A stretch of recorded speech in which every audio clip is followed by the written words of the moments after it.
What's going on, everyone? Welcome back to another episode of the Sportsstatus podcast. I'm sorry for a little bit of a lagging going on in the background, but I am your host, Nate the Great, and I have a lot of things to talk to you guys about for tonight's show. To start things off, go ahead and I don't want to be beating on the dead horse, but I'm going to be covering some NBA. Um, so I'm going to be covering some what's been going on so far throughout each series since really since it started, and that's what I mean by I don't want to be beating on a dead horse. Um, the Suns, they actually are in a 2-1 series. I'll go ahead and pull that up real quick because I actually have that as a banner. The Suns, they have a 2-1 series, 2-1. Devin Booker has been a big, um, you know, he was there in the first game when they won 110-99. Key for that one, Devin Booker, he scored 25 points in that one. Chris Paul scored 30.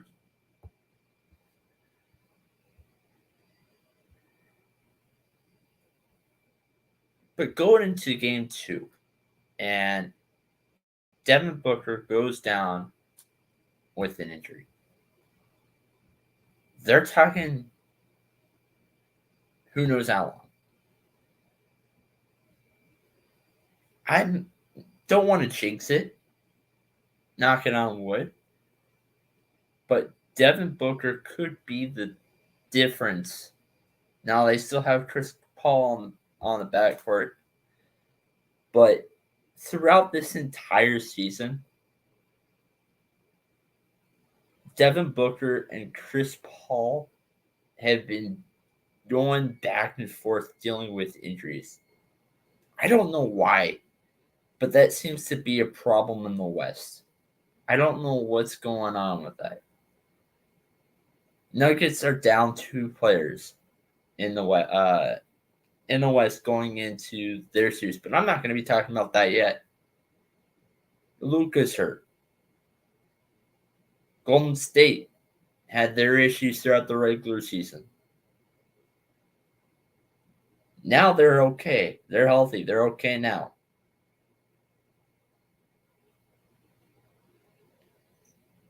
When New Orleans won, Brandon Ingram had the highest for the Pelicans, and he ended up scoring 37 points in that one. Devin Booker, he put up 31, yes, but he was hurt. He went down with an injury towards the end of that game. He played for 25 minutes in that game.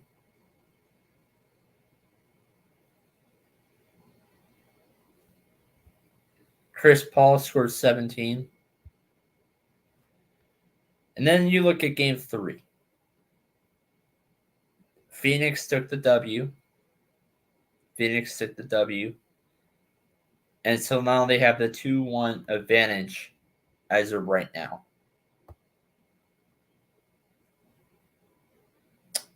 No Devin Booker.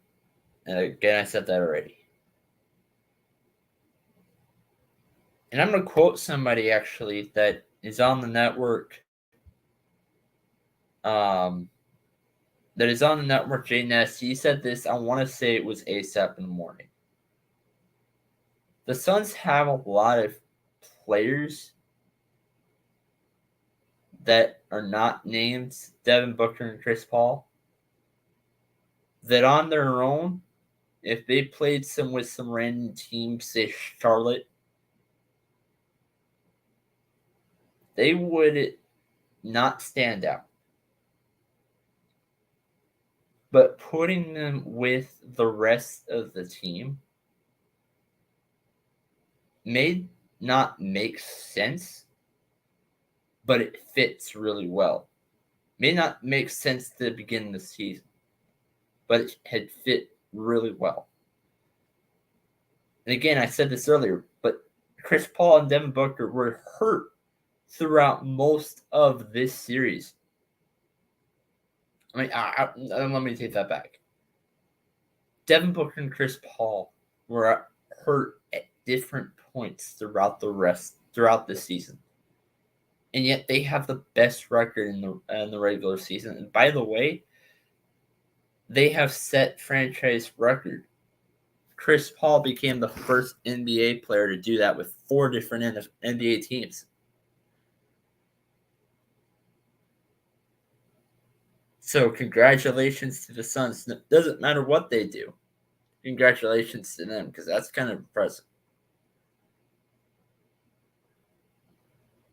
Moving on. And I want to address their game 4 real quick. That needs to be added because the final just came in. Grizzlies, it says Grizzlies 2-1, but that's not true anymore as a few seconds ago. The final score of the Grizzlies and Timberwolves matchup, Memphis lost. But get this. Ja Morant only put up 11 points in that game, which that's not his normal. You know, to quote the obvious, that's not his normal. But he only put up 4 points throughout 3 of those quarters. The Minnesota Timberwolves were able to stop Ja Morant in this game, and that is how they won. Looking back to Game 2 and Game 3, Memphis took the W. Memphis took the W. Ja Morant in Game 2,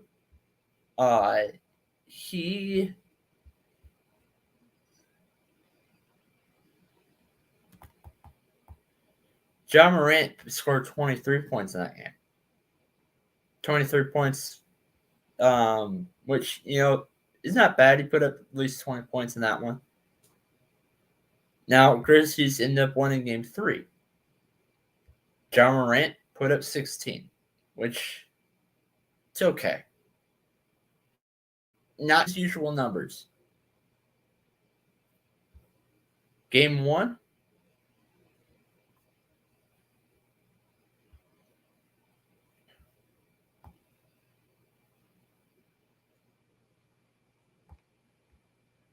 which I'll pull up on my screen in just a second. Game 1, Ja actually scored 32 points. So, Game 1 was the obvious outlier. But in this one, Ja has been able to get stopped throughout most of them. There was one that he put up just a little bit higher than 20 points. But then 2 of these games, Ja has completely been able to get stopped.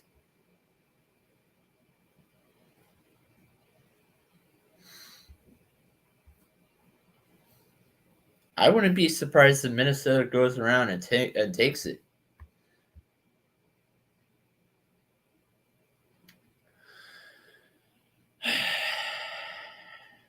Moving on and talking about the next topic. The Golden State Warriors. Golden State Warriors play the Denver Nuggets. Warriors have a 3-0 advantage. I have no idea what's going on.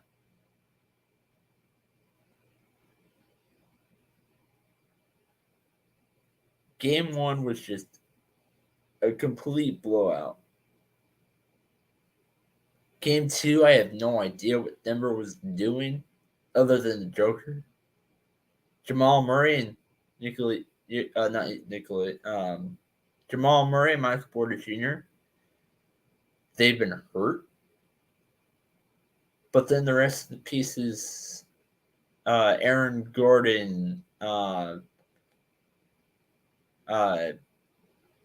you name them all. In game 2, they were just they weren't really working together. And I do see a comment, Coach Dante saying, "What's up? What's up to Coach Dante?" And that's just the harsh truth. Is that really all the pieces that Denver had? And to be honest, I was having a conversation with my dad earlier on this, and now that the more that I think about it, hold on.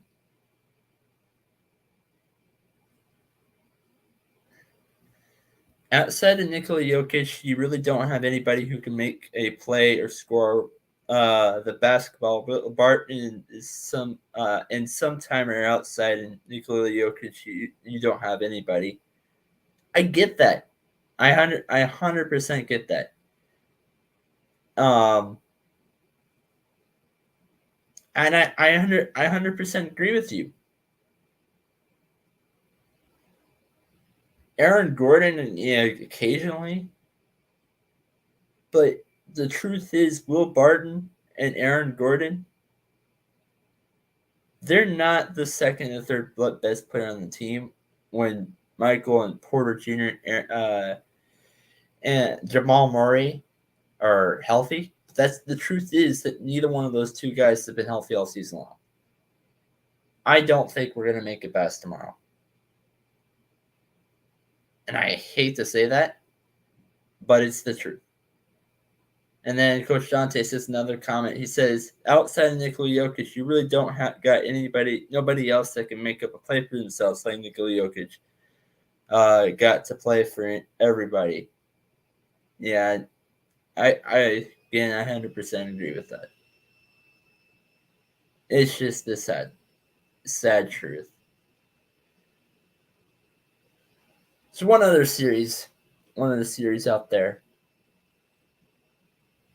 I don't have a lot to say on this, but it's probably the most competitive. Well, I take that back.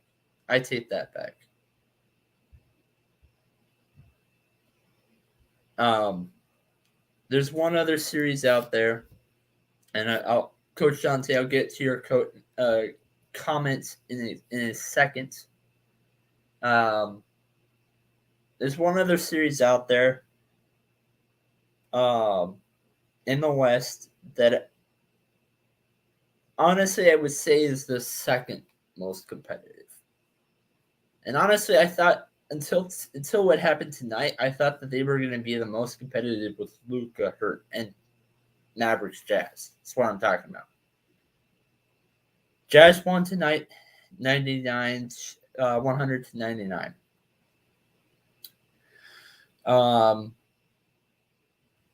So the series is now tied 2-2. Luka is hurt, but this is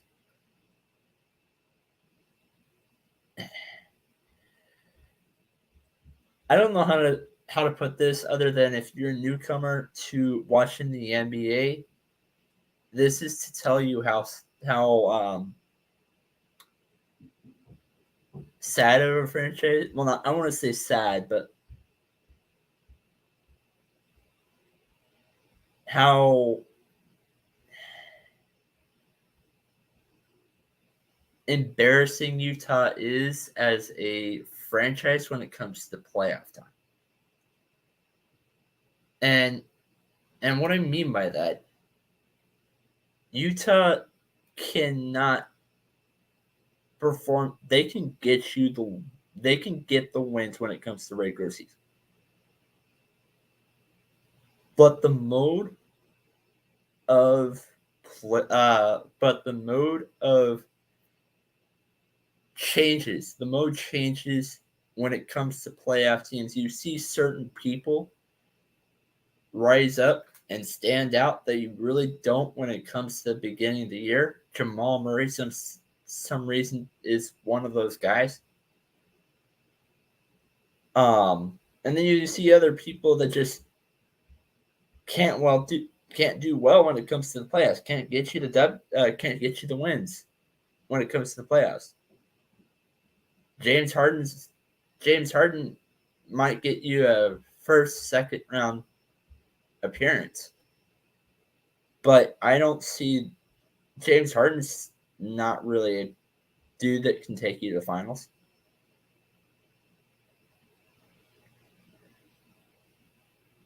I guess what I'm trying to say here is this year with Luka hurt. This should be a Jazz easily. This should be Utah easily with Luka hurt. Honestly, that tells you two things. One, coaching is a big factor for this series.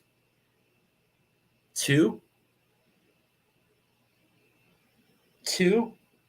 I think that this Donovan Mitchell and Rudy Gobert combo needs to go. I would say keep Donovan, get rid of Rudy Gobert, trade him to somewhere. New York, maybe release him somewhere. Just Rudy Gobert needs to go.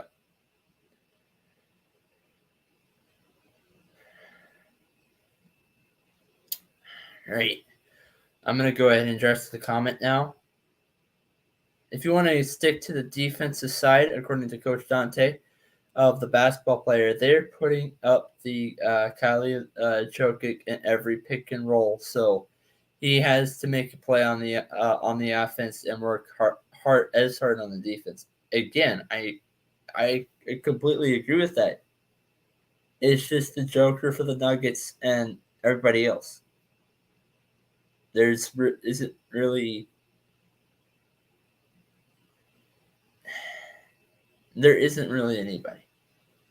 anybody else besides Denver. I mean, besides the Joker, really.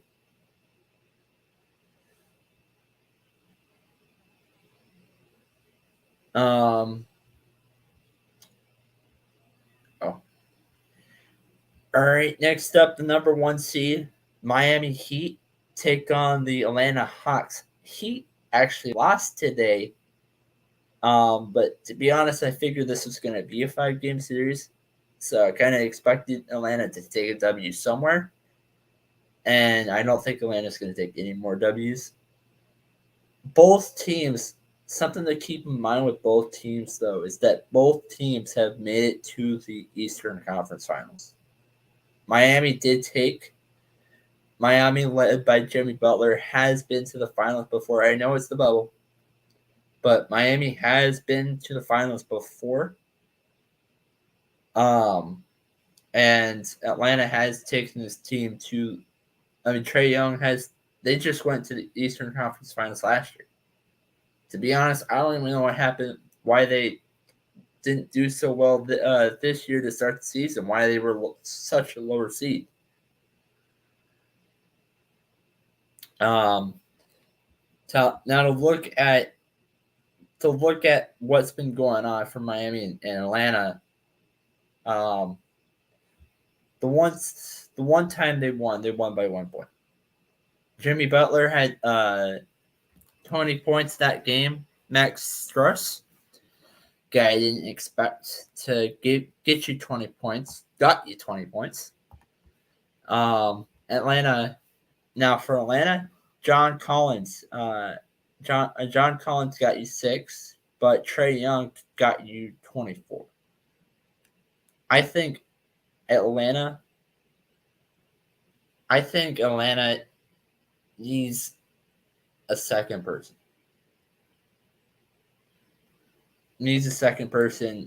Some sort of. It can't be Trae Young and everybody else. Just like it can't be the Joker and everybody else. It can't be Trae Young and everybody else. There needs to be a second big guy. A second big name guy. There has to be some other guy that can get you 20 points consistently every night. The one time they won tonight, other than John Collins and Onyeka Okongwu, everybody got you 10 plus points. But even tonight, Trae Young's the only guy that got you 20 plus. Now for the Heat,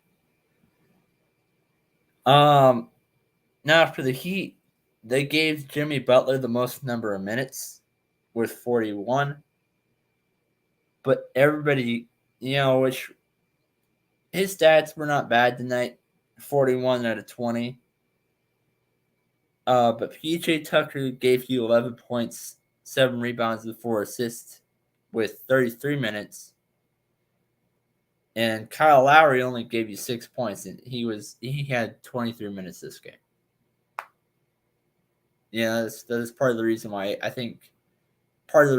they lost is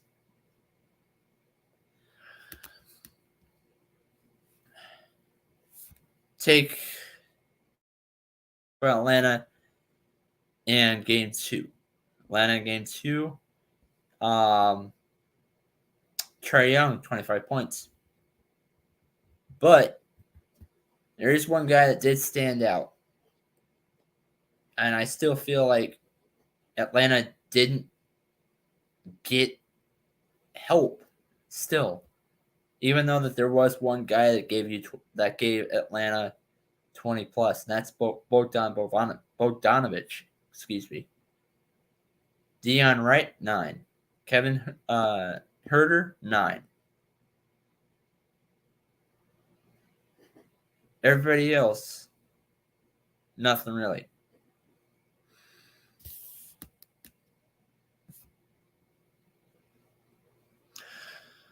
And then the last game, the game 1 of the series, 115-91. Trae Young only gave you 8 points that game. He's normally a guy that could get you 20 plus, but he only gave you 8 in that one.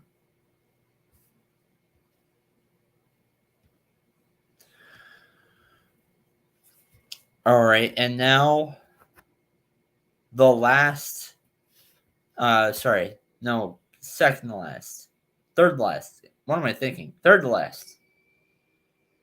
Celtics versus Nets. Celtics have the advantage 3-0. They're up 3 games to nothing. Celtics did play their game 3 tonight. Yeah, I live in the West Coast, and I can hear all those Boston fans typing on their keyboards right now. I'm sorry. I'm just laughing at some of the memes I saw today about Boston Celtics fans. You know what? I'll share another one. Boston has a team around them.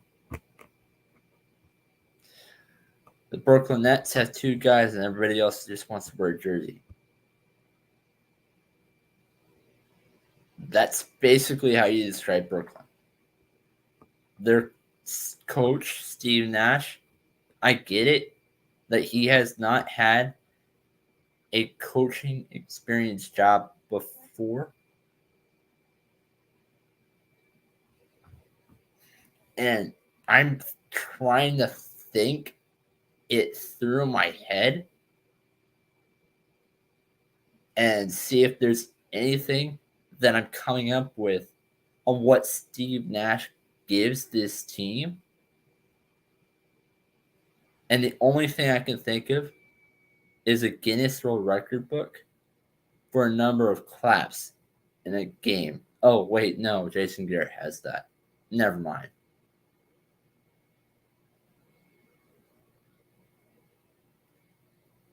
The reality is, Steve Nash is a motivational coach. And that's not what Brooklyn needs. That is not what Brooklyn needs. And that's the reason why they are down 3-0 right now. That and Ben Simmons has not appeared in the first 3 games. Actually, I'm going to have to double check that stat because I'm not sure the Nets. He was in this Nets game. No, he was not. He was not. But I am going to have to laugh at something, though. How in the world was Bruce Brown the Nets' best player tonight? That's funny. That is funny.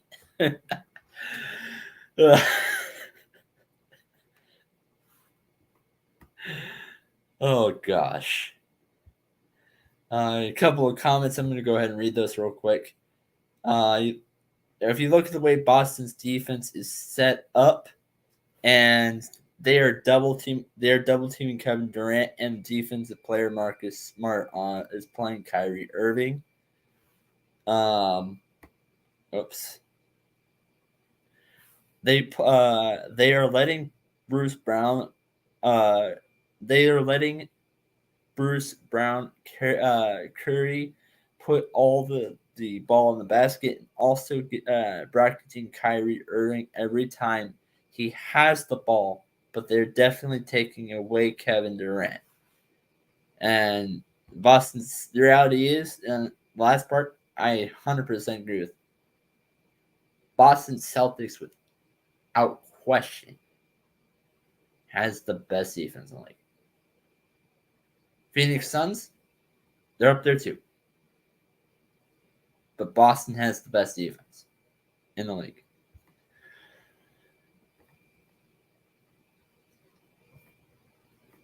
So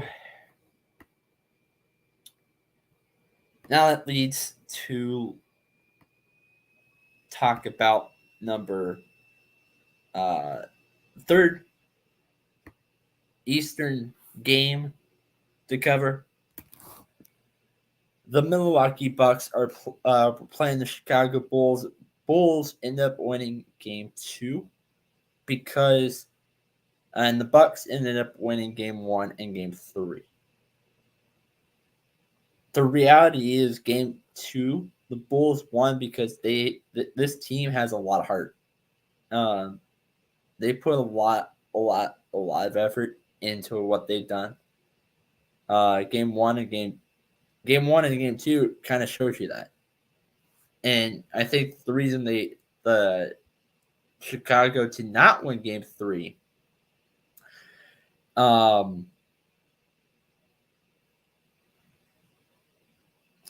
reason Chicago did not win game 3, let me look at something. Chicago ended up losing that game by 40 points. And that's because they were able to stop. Oops, hold on. Yeah, they were able to stop. They were able to limit a lot of guys. Patrick Williams only scored 1 point in that game. He was there for 30 minutes. DeMar DeRozan, 11 points that game, there for 32. Alex Caruso, there for 9 minutes that game. Put 9 points that game, and he gave you 26. Zach LaVine and Vucevic gave you combined 27. The Bucks, on the other hand, Grayson Allen gave you 22. Grayson Allen was the best player, gave you the most number of points by anyone by both teams in this game.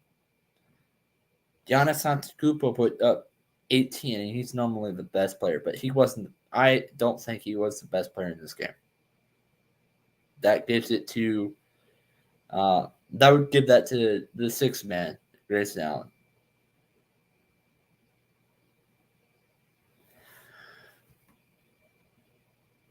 And last but not least, the 76ers versus Raptors. I think the Raptors have been losing a lot because of their injuries. Um, you know, losing a lot of their games because of their injuries. Raptors ended up winning game 4. If they had not won, the Sixers would have swept them. But now it's looking more like a gentleman's sweep. Joel Embiid put up 21 points. James Harden put up 22. Raptors, on the other hand, Gary Trent Jr., 22. But Pascal Siakam went on fire. 44 minutes with 34 points.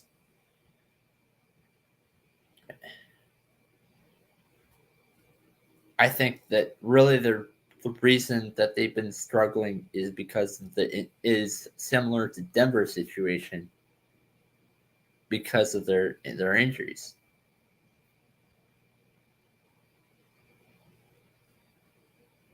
Sixers, on the other hand, I don't see this team. They're probably gonna win. They're probably gonna beat Toronto. I don't see this team making it past the second rounds. The reality is they play. I think they play Boston next round because Boston has 3-0 advantage over Brooklyn. And I do not see Brooklyn making our light that one either.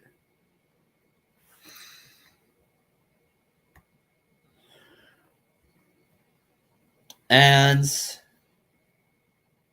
last but certainly not least, actually that was the last one, excuse me. Last of the NBA, but that's not the last of the topics. Transitioning over, covering some NHL. Got to talk a lot about that because playoffs are going to be starting. Let me pull it up real quick. It's going to take me just 1 second. Okay.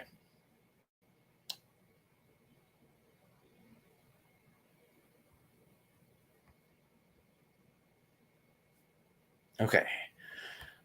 Pulling that up. Share screen. Apologize. It's going to take me 1 second to pull this up.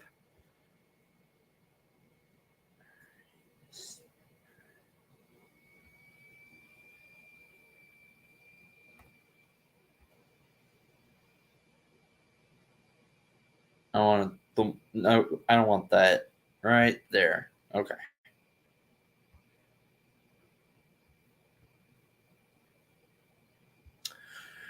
All right. So right now, I'm looking at the Eastern Conference. Talking about that so far. The Islanders, the Blue Jackets, Sabres, Red Wings, Senators, Devils, Flyers, and Canadians. Obviously, they've been out eliminated for a while. However, the Florida Panthers have the Atlantic Division up on wrap. They're taking the number 1 seed. And everything else they're talking about, the Penguins are interesting to see where their situation lies. And another one to look at is Bruins and Lightning.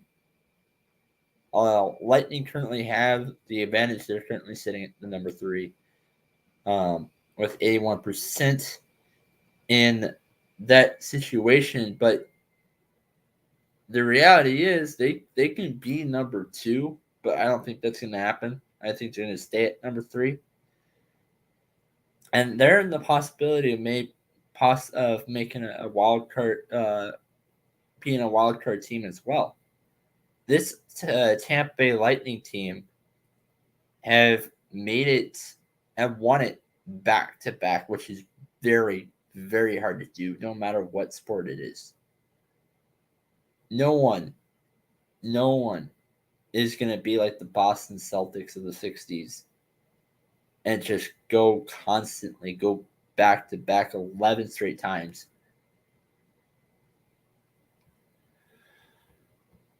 Especially since there's a lot more teams now. Heck, the NHL had an expansion team this year, which I'm going to talk about a little bit about that in a second. Hurricanes versus Rangers. Their situation's another interesting battle. Pretty much everything's almost on wrap. Rangers currently Hurricanes are probably going to take that number 1 seed. But Rangers are only trailing by 2 points. In the standings. But I have to give a shout out to them. The Rangers in this the Rangers have three more games on schedule. If the Rangers Hurricanes have 3 more games on their schedule, and if they end up winning 2 of those next 3, yeah, they're going to take that number 1 seed. But those 3 teams that we're looking at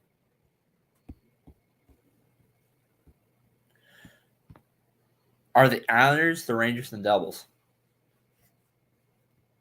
Number 29, week 29, that's going to be an interest. That's probably what's going to determine it, because there is that head-to-head match. And honestly, I'm really looking forward to that.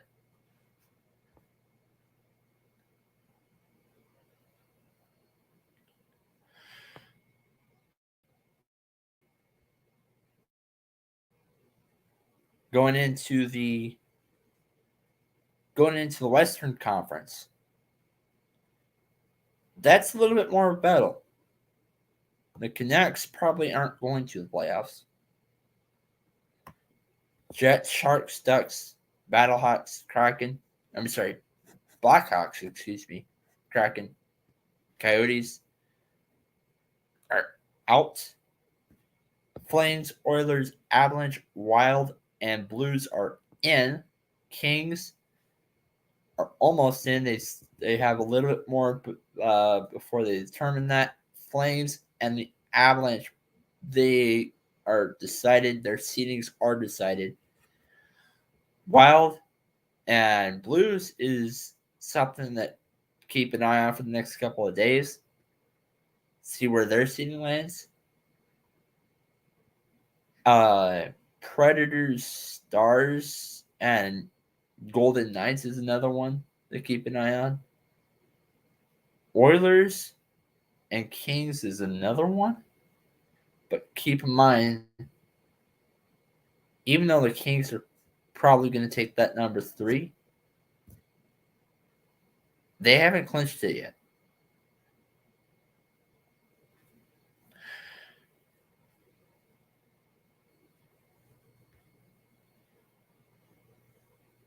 Golden Knights, if they lose that spot 3, if they lose to the Sharks in regulation and the Kings beat the Ducks, and if the Predators win on top of all that, they don't have spot 7 either.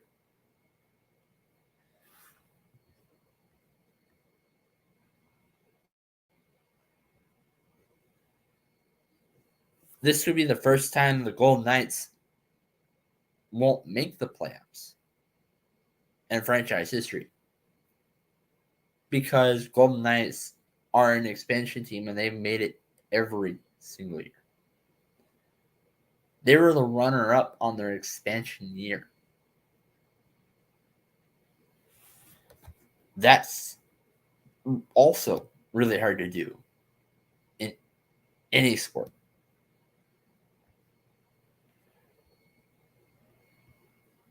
Last thing to talk about, I'm going to close it off for tonight.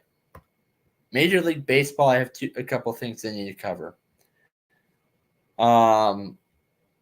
First off, earlier today, this happens 3 hours ago. At least the article was created 3 hours ago. So, Yankees and Cleveland Guardians, they finished up their game Saturday afternoon, and see a video,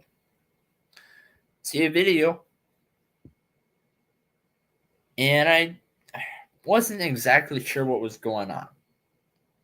All I saw is that there were beer cans on the floor thrown by Yankees fans, because I at least thought it was Yankees fans. Well, it was, because it was in the Yankee Stadium. It was thrown by Yankees fans. So, didn't know what was going on. Looked at some videos. Couldn't exactly tell the full story then. So I actually had to delay the start of this show because some Yankees fans were being silly. And so I needed to know what the full situation, what exactly went down. I need to research this, and so I needed to delay the start of the show because of that. Gleyber Torres got a walk-off single right when this was going on. Fans were throwing beer, debris on the field bleachers towards Guardians players. They were prompting, so there were 2 Yankees players, Aaron Judge and Giancarlo Stanton, that tried to calm all these people and they were preventing people from getting hurt. Cleveland outfielder Oscar Mercado said he was nearly hit by a beer can and then he caught another one. He caught one from a fan who was trying to get players off the field as debris ran down.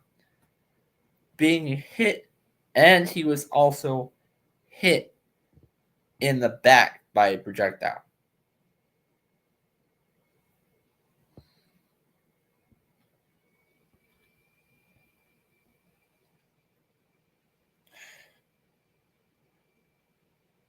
So,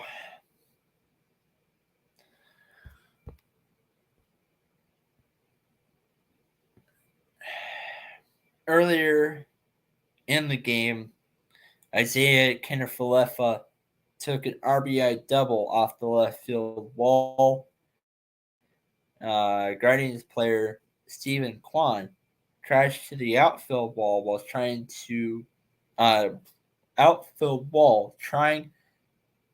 for what would have been a spectacular game-saving catch.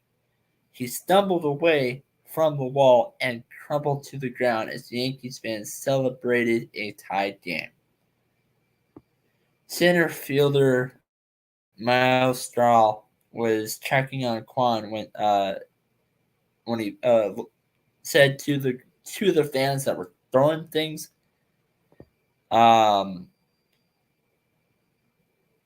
I mean, sorry. He said Quan when he said to a group of fans, one fan in particular was applauding the injury and mocking Quan's as the trainers checked on him.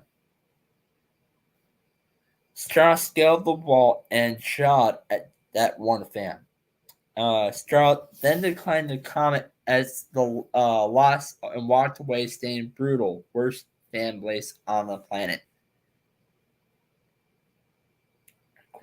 The reality is, Quan's chin was just jacked up. His forehead was messed up.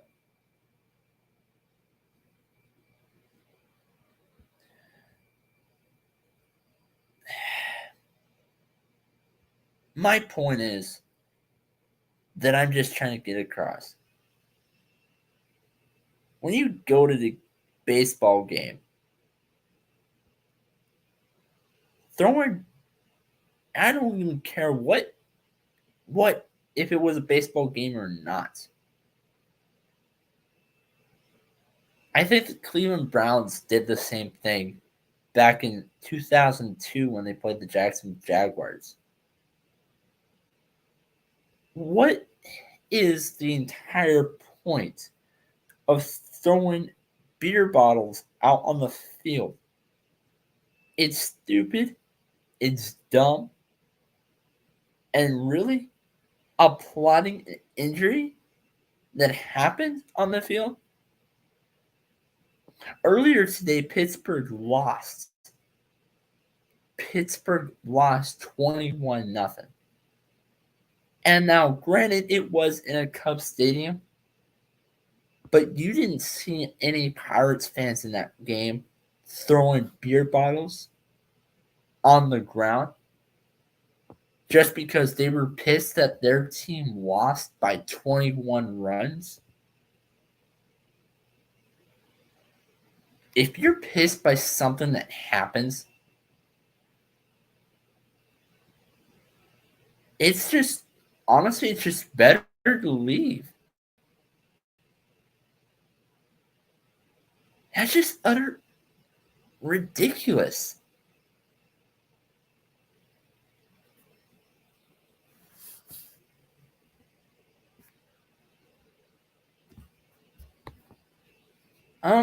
I'm going to go ahead and read these comments, and I'm just going to close out. John Suggs says, better team. Better question. Does your team have more wins or less than last year, which was 60?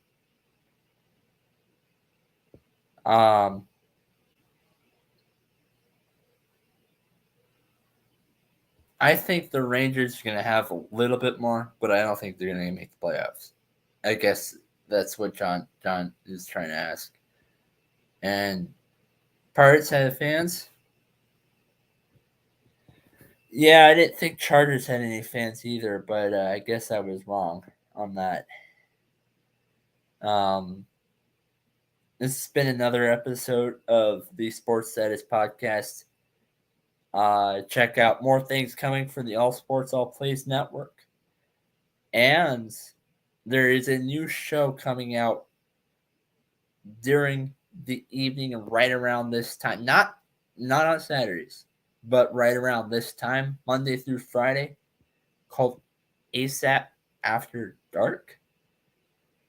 For those of you that are watching, you go ahead and check me. I'll be on that show, and so will Chris Osborne. And you can check us out 5 days a week. Now, sometimes I will be hopping on late because I do have a shift, and so that will come first. Maybe sometimes I will be hopping on late, but check us out Monday through Friday. And for next time, signing out. See you soon.